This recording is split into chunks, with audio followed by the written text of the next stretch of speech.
Okay, we are Haley Wright, Aaron Jones, and Lauren Jones, and we are going to be presenting today on infertility. So, what is infertility? Infertility is typically defined as a year of regular unprotected intercourse with no resulting pregnancy. Typically, when people talk about infertility, most people experience being subfertile, so there is some chance of getting pregnant, just it's not non-existent, it's just lower than the average person. In terms of who experiences infertility, it's actually more common than you might think. It's experienced by approximately 186 million people worldwide. And among women aged 15 to 49, about 1 in 8 of those women will undergo fertility services. There are a couple different effects of infertility. Firstly, research has shown that women and men alike that experience infertility have a reduced quality of life in several domains, including mental, physical, and environmental.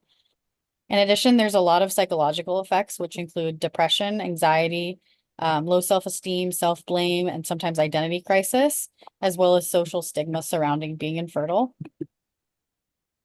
There's also sexual effects of infertility, and the literature described a cyclical process in which if a couple is trying to get pregnant and there's no pregnancy, they may have negative feelings either towards themselves or towards their partner.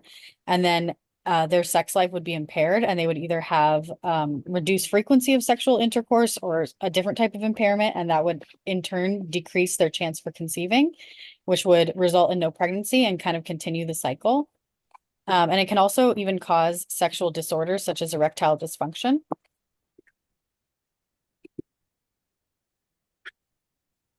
In terms of the causes of infertility, it can be caused by the male or female partner, despite the fact that stereotypically we usually think of infertility as being a solely or primarily female issue. And in 85% of infertile couples, the cause can be determined, while 15%, the cause is not able to be determined and it's unknown. For women, potential causes could be dysfunction with the ovaries, so something like polycystic ovarian syndrome. It could be tubal disease, which has to do with the ovarian tubes. It could be endometriosis, or it could be male factor infertility, which is basically just infertility on behalf of the male. So polycystic ovarian syndrome is classified as an imbalance of hormones that occur during a woman's reproductive years. So that's basically like age 13 to 45. Sometimes it varies. PCOS has various symptoms, and one does not need all of them to be diagnosed. Unfortunately, there is no test like a blood test that can say for certain the diagnosis. However, an indicator of it is infertility, irregular periods, acne, hair growth, high levels of the hormone androgen, and polycystic ovaries. A qualified doctor can look at the results of a transvaginal ultrasound to examine if there's cysts on the ovaries. However, there's a big caveat with that is that just because someone has cysts on their ovaries, it doesn't necessarily mean that they have PCOS. And because it's so hard to diagnose, it's estimated that 8 to 13% of people don't even know they have it actually. And it is a leading cause of infertility. And oftentimes, women will attempt to make lifestyle changes, such as diet and exercise, to regulate their hormones to help have a better chance of a future pregnancy. Um, it's the reason why that it's really hard to diagnose it is because of the lack of research, and also many of the symptoms mimic other diseases. And for those who have reason to believe they have PCOS, they should consult a gynecologist and advocate for themselves to see if their hormones are out of alignment, as well as how infrequent or regular their periods are, and a transvaginal ultrasound. There is some good news when it comes to PCOS, though. PCOS, you can get pregnant, but it does take time with treatment and effort. So tubal infertility, this is pretty serious. It's a blocked fallopian tube, and fallopian tubes are a part of the female reproductive system that help. It's like a tunnel for the eggs to come out of so they can get into the uterus and hopefully be fertilized by sperm. And when it's blocked, there's no way for the ovary to get out or the egg to get out. And that can cause problems beyond just trying to get pregnant. And there's also pelvic adhesions, again, very serious. It's scar tissue caused most commonly by surgery in the abdominal region, endometriosis, or previous infection like STDs. And if that doesn't get treated, then we have pelvic inflammatory diseases, which can damage so much in the female reproductive system to the point where either they have to get a hysterectomy or maybe an ovary will be damaged, but it varies. Endometriosis is when the endometrial tissue is growing outside of the uterus. And so when you think of the endometrium in a woman, the average size is about 6 centimeters, and it thickens whenever a woman has her period or is pregnant.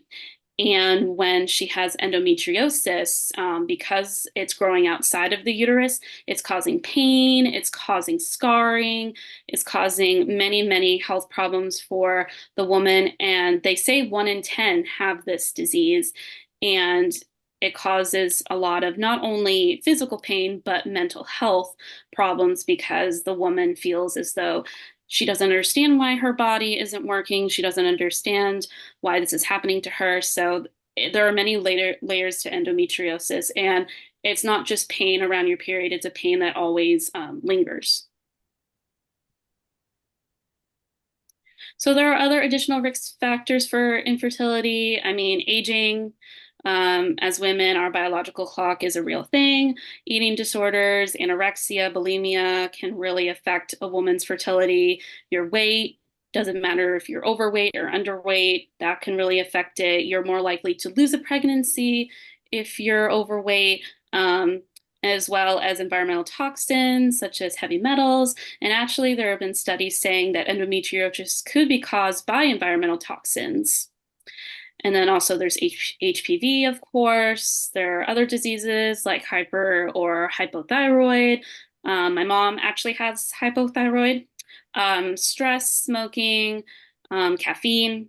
You can have caffeine when you're pregnant, but honestly, you shouldn't. Alcohol consumption, and then certain medications. And then with age. So again, I talked about the biological clock that we all have as women. And as much as we would want to delay childbearing, it's not really an option for us.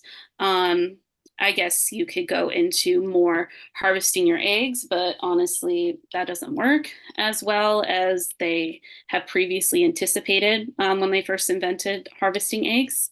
But on a biological standpoint, we are all born with our eggs that we'll have across our lifetime. And as we get older, it declines through age.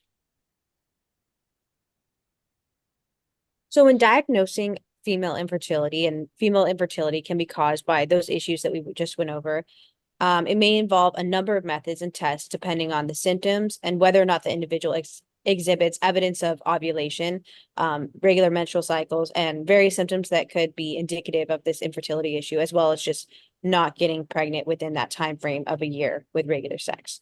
So these methods may include checking hormones levels. That can include thyroid, prolactin, progesterone, follicle stimulating hormones. The follicle is where the egg kind of develops. Luteinizing hormone, testing for polycystic ovarian syndrome, as we went over. Testing ovarian reserves. So the amount of eggs you actually have, do you not have that many? Could that be a reason for the female infertility? And then evaluating pelvic anatomy and checking for abnormalities via ultrasounds or other imaging techniques that may be a contributing factor to these infertility issues that that person might be experiencing. Next, we're going to talk about male infertility a little bit because, as we said, although infertility is often thought of as a female issue, male infertility is actually relatively common in terms of couples coming in for infertility issues. So male infertility is usually determined by a semen analysis. And over the years, there have been advancements in genetic testing that can also screen for sperm quality, quantity, and function of sperm, making this process a lot more specialized, which improves the diagnostic process. of what's actually causing these issues. So poor sperm quality is usually the result of abnormal shape, impaired movement of the sperm, dead sperm, as well as some men having just low sperm count in general. Another common cause of male infertility is varicocele, which is twisting or enlargement of the veins. So 15% of males have this, and it's actually usually treatable. So that's a good outcome for that type of infertility if diagnosis that specific thing. So when you're diagnosing infertility, there's a couple steps that medical treating professionals usually should follow. The first step is conducting a medical history and physical examination. So this gives the physician a better picture and a starting place of what might be causing the infertility issue. The next step is a semen analysis. So once infertility is established, the doctor may conduct additional tests, including that semen analysis, to determine why and how this issue is happening. So tests to determine infertility might include scrotal ultrasound, transrectal ultrasound, hormone testing, post-ejaculation urinalysis, genetic test, testicular biopsy, and specialized sperm function test, all of which I'll be explaining in depth in the following slides because I know that that's a lot of information and it's kind of bulky wording there. So a scrotal ultrasound is an ultrasound of the scrotum that produces images of the body. In this case, the scrotum where the semen is produced and stored. And they're seeing if there are issues with the organs responsible for production or dispensing of semen, such as the varicocele that we talked about earlier, that 15% of men have that's very treatable. The next one they might look at is a transrectal ultrasound. So a wand is inserted into the rectum to determine if there are issues with the prostate and if there is a block that's preventing semen from actually reaching the tubes that carry it to the opening where ejaculatory fluid is dispensed. They also might do some hormone testing. So there's some certain glands that are very important for fertility, sexual development, sperm production. So a blood test can determine if these important glands are impeding sexual development or impeding sperm production. And this information can just provide a way to combat and fix any dysfunction if it is coming from these glands or from this hormone testing that's uncovered. A post-ejaculation urinalysis looks at the urine, and it actually looks at if there's sperm in the urine. And this can mean that sperm are traveling backwards and the wrong way into the bladder instead of into the penis, the organ where the ejaculatory fluid is dispensed into the woman to create a baby and, have this infertility issue. So if that is happening, then there's some treatments involved to correct this issue. They also might do some genetic tests. There are some genetic reasons why infertility may be happening, and genetic tests can help determine if there may be some genetic abnormalities that are resulting in fertility problems or problems with the semen. So genetic tests are usually ordered if sperm count is low, and then they have following treatments for that if that is determined to be the reason for the infertility. They also conduct a testicular biopsy if, going down the list, if some of these things are not yielding the results of the cause of the infertility. And this test removes semen samples from the testes with a needle. And this test reveals if sperm production is an issue or if the issue has to do with a blockage or issues relating to the sperm reaching the ejaculatory channel. So, sorry, next slide. The next one is going to be a specialized sperm function test. So this term applies to a number of tests that check the survivability of sperm after ejaculation. Are those sperm dying quickly instead of surviving the standard time of, up to 5 days? Is that maybe the reason for the infertility? They also look at penetration of egg. Are the sperm able to penetrate the egg? Is there an abnormality with them that they're unable to? And again, penetrating the egg is the first step in creating an embryo. And an embryo is the genetic material that will eventually turn into a baby. So if it's unable to penetrate the egg, then this might be a cause of the infertility issue. So they also look at the last thing is there a problem attaching to the egg to get in? So a sperm attaching to an egg is how the sperm gets inside to begin with to create that embryo that creates the baby. So they look into that as well to see if that might be the infertility issue. Next slide. So some following treatments of infertility in men. And, with all these tests and all these treatments, prognostically, this is really good because there's a lot of treatments for them and there's a lot of resources to look into and they go down a lot of avenues and really check off things. So there's a lot of research in these in this area that's very helpful. So surgery can happen if the sperm are not making its way to the ejaculatory fluid. Then maybe sperm is extracted directly from the testes to be implanted into the desired partner, and maybe this fixes the infertility issue. They look into treating infections if one is found. So antibiotic treatments can treat an infection that is preventing sperm from being healthy or from being ejaculated. And then they also look into, are there any sexual intercourse problems? So they have treatments for erectile dysfunction, which is not being able to get an erection. And this can be treated through medications such as Viagra, which is a medication used to make a male able to achieve an erection to then create the pregnancy. Next slide. There's hormone treatment and medication. So if there are issues with hormones or the way the body uses hormones, so from those earlier tests we talked about, if they do find a hormone issue, there's something wrong with the pituitary gland, which is very instrumental in fertility. There are hormone treatments and medications available to correct this issue of maybe what the body isn't producing that's causing that fertility issue. There's also assistive reproductive technology. So sperm are extracted and then the sperm are then inserted into the female genital tract and are used to perform in vitro fertilization or intracytoplasmic sperm injection, which is just like two fancy ways of saying that they take the sperm out from where it's not being conducted through that ejaculatory channel, and they put it in the desired partner to achieve fertility and an embryo. Next slide. Now we'll be talking about the treatments for females with infertility. Luckily, in the 21st century, we have many different areas that we can look into infertility, and it's been studied pretty heavily. So inducing ovulation with various medications, such as cleophulfine, citrate, aromatase inhibitors, and then obviously IVF, which is pretty popular, and we're going to be looking at some surgeries if it has to do with endometriosis or pelvic adhesion, such as pelvic inflammatory disease. So in vitro fertilization, also known as IVF, is a treatment many couples undergo to try to fall pregnant after 12 months of trying and no pregnancy resulting from it. This intervention involves assisted reproductive technology, aka ART, that collects mature eggs from a woman's body where it's then fertilized by sperm in a lab. It's common for multiple embryos to be made in case one or more fail to implant on the uterine wall. After this procedure, where an embryo is placed in the woman's body, she must wait 12 days to take a blood test that will confirm a pregnancy. Unfortunately, IVF does have a high fail rate at 60%. And because of this, couples often have to weigh the pros and cons of IVF, and it's common to go through multiple cycles of this.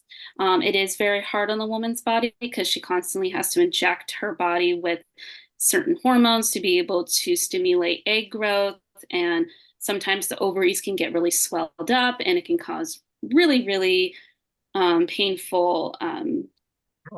It can cause the IVF to be very painful.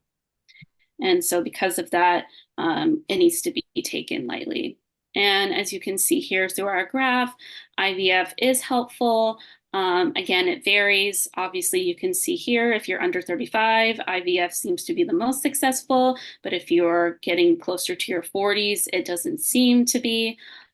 So it all varies. It could also be genetics too. Maybe that can contribute to that.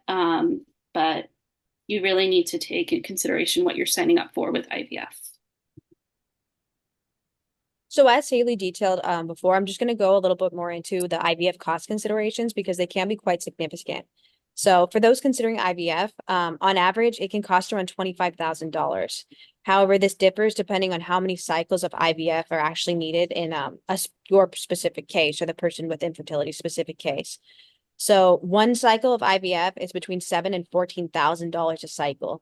So as we detailed before, IVF fails to produce a pregnancy in about 60% of cases.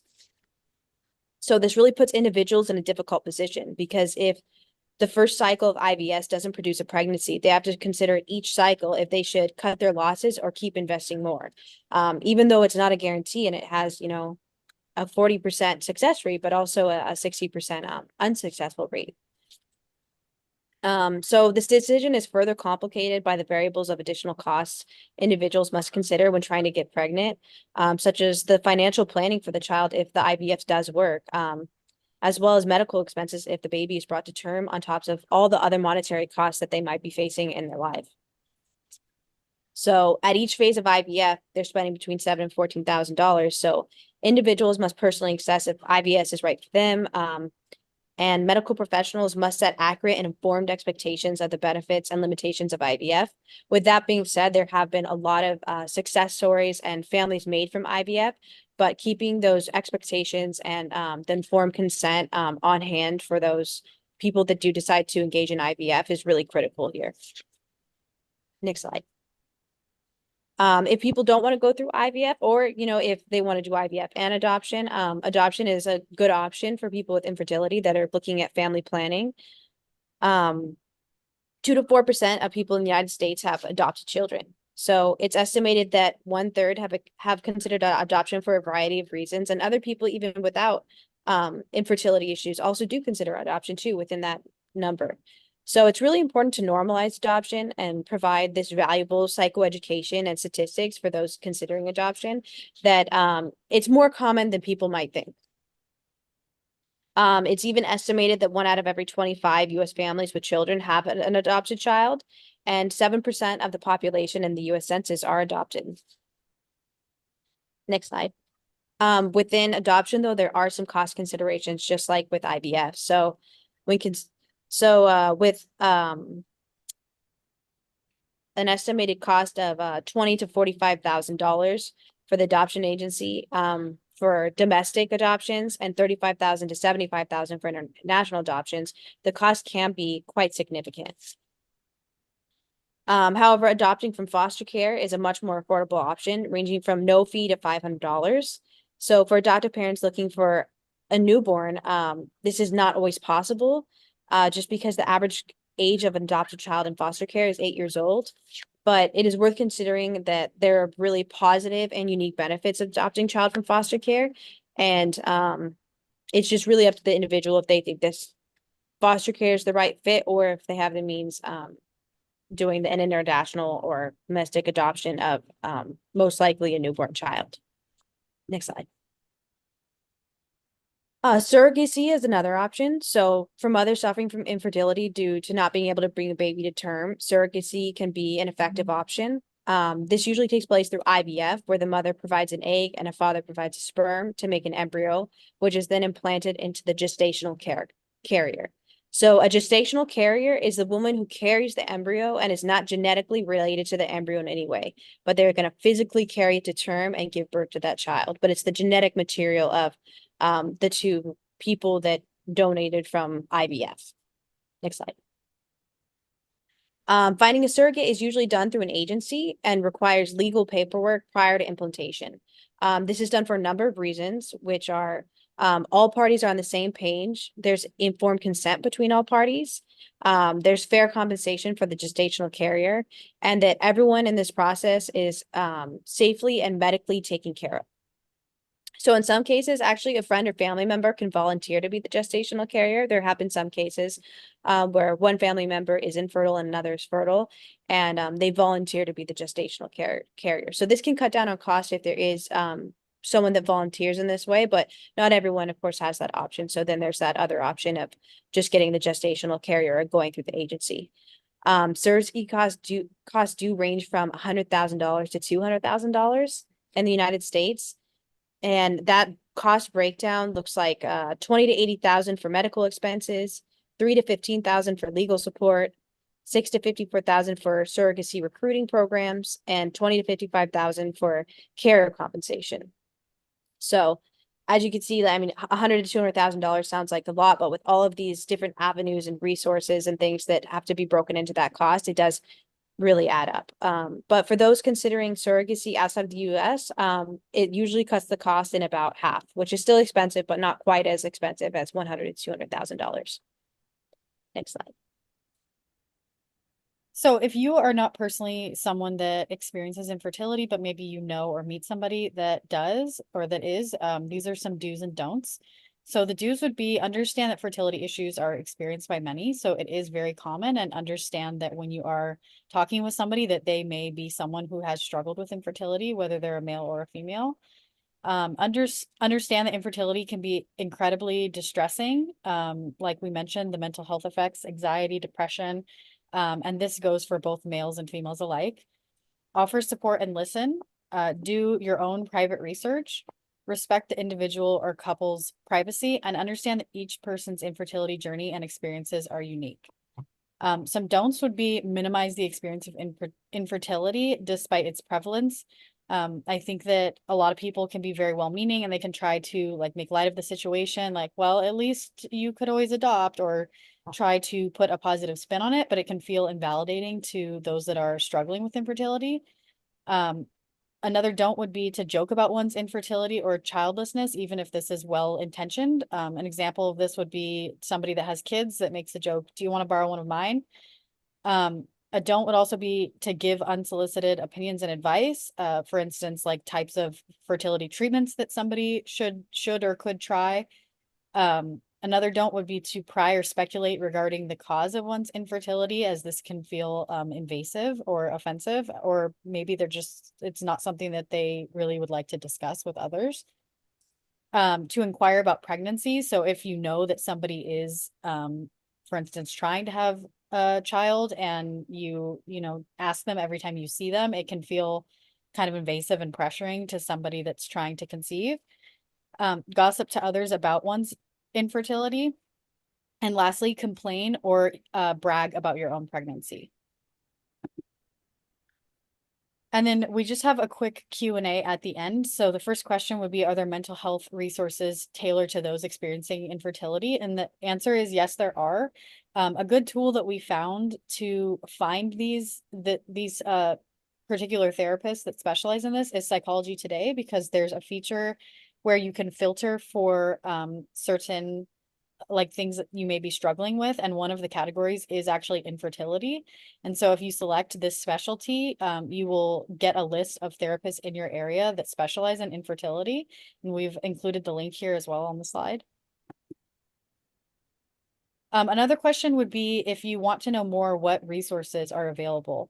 There are a lot of resources for those struggling with either infertility themselves, or who knows somebody struggling with infertility. Maybe it's somebody that's in your life, a loved one, maybe it's your partner.